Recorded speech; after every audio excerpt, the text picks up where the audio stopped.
So let's take a look now at the second premise. Everything that begins to exist has a cause. Now, why should we affirm that one? Well, let me go ahead and post our next slide here.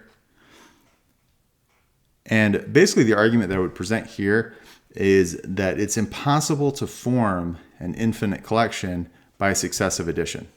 That if you add one thing after another, after another, after another, you're never going to wind up with an infinite number of things. And so if the past is infinite, then we've got another event after another event after another event that's been added together, and we look back and lo and behold, we have an infinite past. But that's not something that can happen. And another way of thinking about it is if the past forms an infinite collection, then in order for it to be the present, you will have had to have passed through the last stage of the infinite past.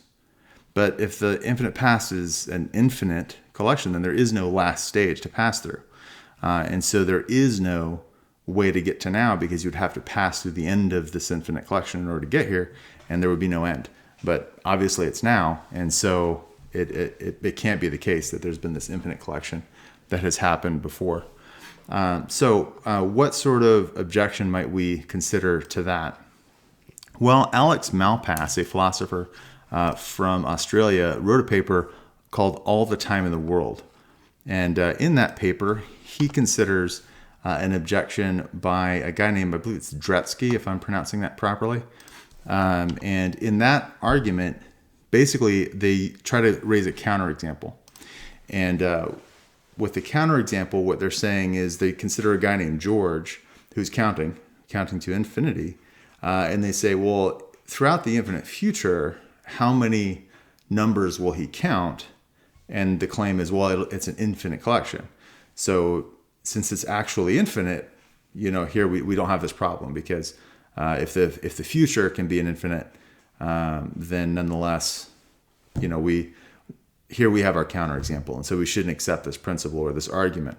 So it's not really undermining the premises of the argument, the successive addition argument, which is one of William Lane Craig's that I've laid out. But it's more just giving a counterexample. Well, it can't be true because here's this counterexample of the future. And so Malpass says, or concludes, we've considered a counterexample to the second premise of Craig's successive addition argument. We think this leaves the original argument as unsound, given the existence of a viable counterexample to the second premise. So what should we say there? Well, it happens to be the case that I think Malpass is misunderstanding the successive addition argument. And the reason why is that there are a couple of other claims that he makes in the paper, the same paper, that kind of give up the ghost, so to speak. That kind of shows, kind of concedes the argument. And there's two in particular. So first he says, one cannot count to a number with no immediate predecessor. If that is what it takes to count to infinity, then it seems that one certainly cannot count to infinity. Well, that's just what we're saying. We're looking at the past and saying, well, if we've passed through infinity now, if we've got an infinite collection of the past, then you can't. There can be no predecessor to now. But obviously, we would have to have passed through that predecessor. So that kind of concedes the argument. And then the other thing he says is, in contrast, the numbers George will have counted at any time in the future is always finite. And so no matter when you look in the future, it's always going to be the case that the numbers that he's counted is finite. But if the past is infinite, then right now the number that he's counted is infinite. and so it's not finite now if he's been counting for all of past eternity.